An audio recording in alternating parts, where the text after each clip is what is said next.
Olá pessoal, sejam muito bem-vindos. A gente vai continuar aqui falando sobre as despesas processuais. Na aula anterior, no bloco anterior, nós falamos a respeito sobre tanto a justiça gratuita, né? Quem que seriam ali responsáveis e quem não pagaria as custas judiciais. Os beneficiários da justiça gratuita nós vimos que são desses que não pagariam custos judiciais. Vimos também como é que a gente estabelece as custas judiciais. Então você precisa lembrar que as custas judiciais elas serão calculadas no importe de 2% sobre o valor da condenação, sobre o valor da causa ou ainda sobre o valor que o juiz arbitrar em caso de valor indeterminado. E aí nós vamos falar agora um pouquinho sobre despesa processual, ainda mais especificamente sobre honorários periciais. Vem para a tela comigo, olha aí o que diz o 790-B, da CLT. Ele fala assim: a responsabilidade pelo pagamento dos honorários periciais é da parte sucumbente, tá? Então, quem perde a ação, parte sucumbente é quem perde a ação, vai ter que arcar com os honorários periciais na pretensão objeto da perícia. O que quer dizer na pretensão objeto da perícia? No objeto da perícia, em suma, ele tá falando assim, ó: quem perdeu a perícia paga honorários. E aí a novidade com a reforma trabalhista, ainda coloquei em vermelho para vocês, ainda que beneficiária da justiça gratuita. Então vamos vir aqui comigo para a gente compreender o que o 790B está falando. Ele está falando o seguinte: vamos supor que eu propus uma ação, tá? E o meu cliente ele está fazendo um pedido de insalubridade. Vamos supor que nós estamos falando ali de um trabalhador da construção civil, operador de betoneira, que você tem ali um barulho muito excessivo, e ele chega no seu escritório, fala lá que acha que tem direito à insalubridade. Insalubridade, vocês vão ver lá em direito do trabalho, é um direito que necessariamente, em regra, exige perícia técnica. Vamos lá, a gente faz a reclamação trabalhista. Durante a instrução processual, o que o juiz vai fazer? Vai mandar que se faça uma perícia técnica. E aí, essa perícia técnica, você vai ter um perito que vai ao local de trabalho verificar. Tem um ruído ali acima dos limites de tolerância estabelecidos da NR15? Se o perito disser tem, a empresa tem que pagar a insalubridade, quem paga os honorários do perito será a empresa. Agora, se o perito diz não tem insalubridade, aqui não é uma situação em que eu tenho insalubridade, aí como é que vai funcionar? Quem paga a perícia é o trabalhador. Então, vai pagar a perícia quem perdeu o pedido que foi fundamentado naquela perícia. Então, quem perdeu a perícia, paga a perícia. E a grande novidade da reforma trabalhista é que paga a perícia, inclusive quem é beneficiário da justiça gratuita. Esse é o grande problema. Hoje, muitos doutrinadores vêm criticando bastante esse ponto específico da reforma trabalhista. Vem aqui comigo de novo para a tela, para a gente continuar aqui falando sobre os honorários periciais, tá? Olha só aí o que fala, tá? O parágrafo 1º. Ao fixar o valor dos honorários periciais, o juízo deverá respeitar o limite máximo estabelecido pelo Conselho Superior da Justiça do Trabalho, é o famoso CSJT, que estabelece alguns limites que vão ali vincular o juiz. O juiz poderá deferir parcelamento dos honorários periciais.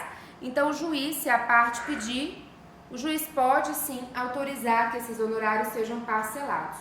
O juiz não poderá, exigir adiantamento de valores para a realização de perícias. Então, não pode exigir adiantamento de valor. Tem que fazer a perícia e depois paga. Somente no caso em que o beneficiário da justiça gratuita, esse parágrafo 4º, antes de terminar, marca um coraçãozinho nele aí, gente, porque ele é muito importante. Olha o que diz o parágrafo 4º. Somente, apenas, só e somente só no caso em que o beneficiário da justiça gratuita não tenha obtido em juízo créditos capazes de suportar a despesa referida no CAPT, ainda que em outro processo, a União responderá pelo encargo. Olha só o que ele está falando aí nesse parágrafo 4º do 790B. Ele está falando o seguinte, olha, quando o reclamante, vamos voltar lá para o nosso exemplo, o operador de betoneira perdeu a perícia, não tem direito adicional de insalubridade. Aí o juiz vai fazer o quê? Porque ele tem que pagar a perícia, apesar dele ser beneficiário da justiça gratuita. E aí, o que o juiz vai fazer? Primeira coisa, vai olhar aquela reclamação trabalhista. Ele ganhou outra coisa? Vamos supor que ele estava pedindo insalubridade e hora extra. Insalubridade ele perdeu, mas hora extra ele ganhou? Ganhou. O valor que ele ganhou de hora extra vai ser usado para pagar a perícia. E aí o restante é entregue para ele. Essa é a primeira opção. Ele conseguiu créditos naquela ação que são suficientes para suportar o valor da perícia. E a segunda solução seria a seguinte, ó, ele não ganhou mais nada, ele perdeu tudo. O que sobrou lá na reclamação trabalhista não é suficiente para pagar o perito. O que a gente vai fazer? Verificar se ele tem outro processo na Justiça do Trabalho. Se ele tem outro processo na Justiça do Trabalho, a gente vai pegar do outro processo, é como se fosse uma penhora no rosto dos autos, para pagar essa perícia. E a terceira opção, que é a última, a derradeira, ele não tem crédito nem naquela reclamação trabalhista, nem em outro processo, aí quem arca com os honorários periciais vai ser a União. A União vai arcar com os honorários periciais. Em geral, o próprio tribunal tem fundo, o Conselho Superior da Justiça do Trabalho organiza isso. Mas eu preciso que você se lembre que o beneficiário da justiça gratuita, em regra, paga sim a perícia, obviamente se ele perder. Se ele tiver dinheiro, se ele tiver crédito na reclamação trabalhista, já desconta para pagar os honorários periciais. Se ele não tiver crédito naquela reclamação trabalhista, eu vou verificar se ele tem outra ação, independentemente de parte, com crédito ali para arcar com os honorários do perito. E se não tiver nenhuma dessas duas situações, a União arca com os valores do honorário pericial. Ok? Então, honorário pericial basicamente é isso que a gente precisa saber. Todo o resto a gente utiliza de forma subsidiária o que está lá no CPC, tá? As regras de perito, assistente técnico, a gente pode ter assistente técnico aqui também, sem problema nenhum. Então, aqui a parte pode indicar um assistente técnico para acompanhar a perícia, tá? Lembrando que conforme o CPC, quem paga o assistente técnico é a própria parte, independentemente de ganhar ou não, porque o assistente técnico é um luxo da parte, ela que escolheu ter assistente técnico, ela que vai arcar com aqueles valores. Volta aqui comigo para a tela, vamos falar agora do mais importante, né, para qualquer advogado, que são os honorários. O 791A, você pode marcar um coraçãozinho também, porque não preciso nem falar, né, pessoal, que honorários advocatícios é muito importante para sua prova, para sua vida, né, como advogado. E aqui você pode também marcar, se você está utilizando aí algum sistema de marcação de código, que eu recomendo veementemente que você utilize, quando a gente fala de 791A, é artigo importante para a peça, tá? É artigo importante tanto para reclamação trabalhista quanto para contestação, é um artigo importante para as peças. Porque, querendo ou não, apesar de ser um pedido implícito, conforme o CPC, os honorários de advogado são fundamentais para você estabelecer ali o seu trabalho, colocar, você precisa indicar nas peças, e a OAB cobra demais, tanto na primeira quanto na segunda fase. Vamos entender aqui por que a gente teve uma mudança radical realizada pela reforma trabalhista. Olha o que diz aí o 791A. Ao advogado que atua em causa própria, tá? Mesmo atuando em causa própria, serão devidos os honorários de sucumbência, fixados entre o mínimo, isso aqui você vai grifar, 5% e o máximo 15%. O que eu quero que você se lembre é que é diferente do processo civil, que vai até 20%. Aqui, os honorários de advogado de sucumbência vão de 5% a 20%, ok? Ou a 15%. Não confunde lá com o intervalo do CPC, que vai até 20%. E aí, sobre o que eu calculo essa porcentagem? Sobre o valor que resultar da liquidação da sentença, do proveito econômico obtido ou, não sendo possível mensurá-lo, sobre o valor atualizado da causa. Então, a gente tem uma ordem: valor que resultar da liquidação da sentença, proveito econômico obtido ou o valor atualizado da causa.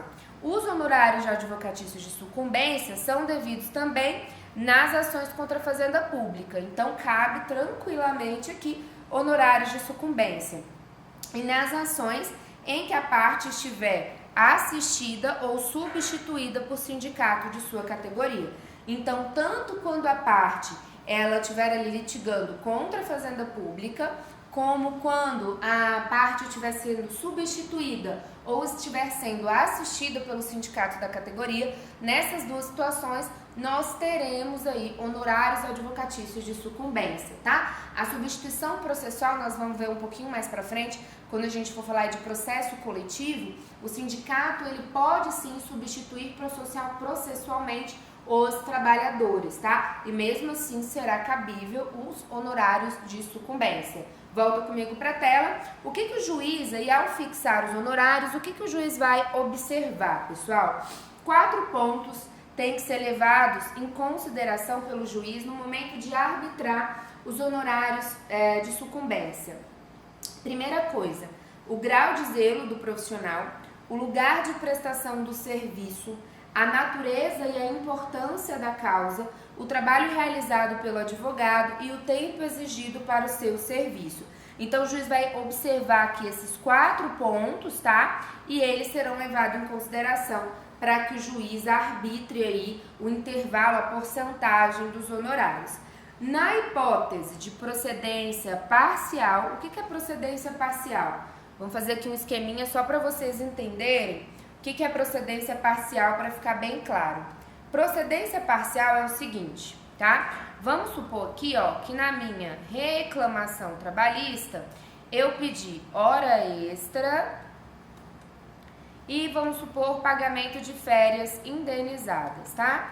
Férias indenizadas. Não gozei das férias no período oportuno, tô pedindo indenização. 2 pedidos. Veio aqui todo o meu trâmite processual. Na sentença, vamos supor o seguinte, que o juiz colocou as horas extras aí, declarou, condenou, né, na verdade, entendeu que as horas extras são improcedentes. Então, para o pedido 1, ele deu a improcedência total. E no pedido 2, férias indenizatórias, ele deu procedência total. Ele disse, as férias, de fato, esse trabalhador tem direito. Então, isso aqui, pessoal, é o caso de uma sucumbência parcial. Ele perdeu um pedido e ganhou outro.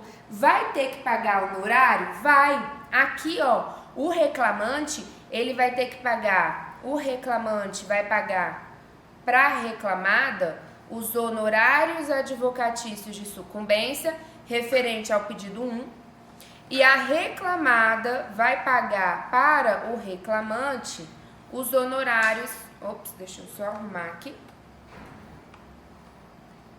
os honorários de sucumbência, tá? O reclamado vai pagar para o reclamante honorários advocatícios de sucumbência em relação ao pedido 2, porque ele ganhou. Então, eu tenho aqui, ó, uma sucumbência recíproca, tá? Aí, vamos voltar lá pra gente entender. Então, na hipótese dessa procedência parcial, eu ganhei um pedido e perdi outro, o juiz arbitrará honorários de sucumbência recíproca, vedada a compensação entre os honorários. Olha aqui, vamos voltar lá para o nosso exemplo. Então, aqui, ó, o advogado do reclamante, vamos supor que cada pedido aqui, pessoal, ó, horas extras R$10.000 e também férias a gente tinha R$10.000, tá? Vamos supor que o juiz arbitrou aqui honorários advocatícios de sucumbência em 10%. Então, nesse caso, o advogado do reclamante paga para o advogado da reclamada R$150, né? 150 reais não, né? R$1.500, perdão, pessoal. R$1.500, ok? E o advogado da reclamada, aqui na verdade é a reclamada, paga para o advogado do reclamante R$1.500. Qual é a dúvida que surge? Eu posso compensar, então ninguém paga honorário para ninguém? Não compensa, porque os destinatários aqui, não são os mesmos que estão pagando. O honorário de sucumbência é do advogado, então é vedada essa compensação. Mesmo sendo o mesmo valor, mesmo havendo sucumbência recíproca, reclamante vai pagar para o advogado reclamada e reclamada paga para o advogado reclamante, beleza? Vamos voltar aqui. Então, isso é a sucumbência recíproca e a CLT deixa bem claro aí que está vedada a compensação entre honorários, mesmo que seja o mesmo valor, não interessa. Agora o parágrafo 4º traz aqui um ponto importantíssimo, que você vai ter que ficar atento, que é aí a hipótese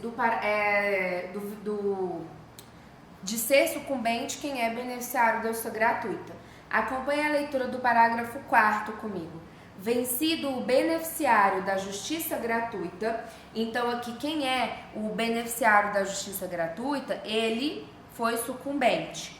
Desde que não tenha obtido em juízo, ainda que em outro processo, créditos capazes de suportar a despesa, as obrigações decorrentes de sua sucumbência ficarão sob condição suspensiva de exigibilidade e somente poderão ser executadas se nos 2 anos, gravem esse período, 2 anos subsequentes ao trânsito em julgado da decisão que a certificou, o credor demonstrar que deixou de existir a situação de insuficiência de recursos que justificou a concessão de gratuidade, extinguindo-se, passado esse prazo, tais obrigações do beneficiário. Vem aqui comigo para a gente entender que situação é essa. Essa situação é quando o trabalhador que é beneficiário da justiça gratuita perde o processo.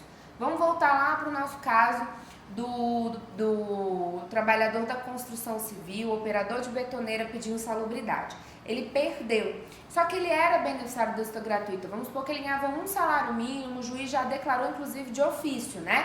A gente viu que para os trabalhadores que recebem até 40% do teto dos benefícios do regime da Previdência Social, o juiz pode declarar, ele pode conceder o benefício da justiça gratuita de ofício.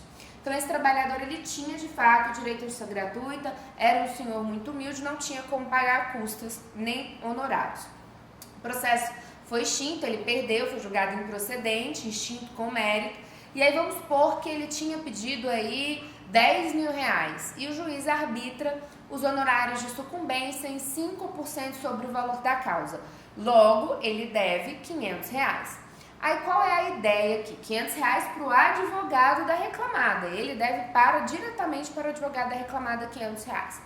Vamos supor, nessa situação, o que o juiz vai fazer? Primeira coisa, se verifica se há crédito naquele processo, naquela reclamação trabalhista. Há crédito naquela reclamação trabalhista? Se tiver, você já bloqueia e passa diretamente para o advogado.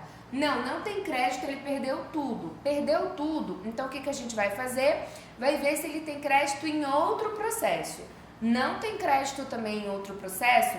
A gente fica aí com uma condição suspensiva de exigibilidade por 2 anos.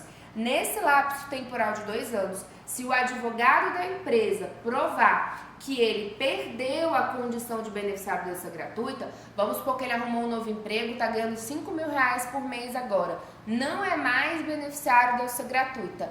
Nesse caso, só nesse caso, é que nesses 2 anos em que eu tenho essa condição suspensiva, eu preciso provar que ele não é mais beneficiário da justiça gratuita, juridicamente pobre, aí nesse caso o advogado da reclamada vai poder executar os honorários. Passou os 2 anos, fica extinta a exigibilidade dos honorários, ok? Então eu fico aí por 2 anos com uma causa suspensiva de exigibilidade, que é ser beneficiário da justiça gratuita. Provou que perdeu essa condição nesses 2 anos, pode executar. Passou os 2 anos, não conseguiu executar, está extinta a exigibilidade. Ok? Volta aqui comigo para a tela. Parágrafo 5º traz aí uma previsão muito importante, são devidos honorários de sucumbência na reconvenção, né? Reconvenção, vocês já viram provavelmente lá em processo civil, acontece quando o réu, ele além de apresentar a contestação, faz também aí um pedido, move uma nova ação contra o autor, tá? A gente ainda vai ver reconvenção, mas já fique ciente que cabe aí sim honorário advocatício na reconvenção. Continuando aqui, pessoal, a gente tem aí ainda falando dentro dessas custas, a reforma trabalhista trouxe a responsabilidade por dano processual. Aqui a gente tem previsão específica, tá? E aí olha só o que diz o 793A da CLT.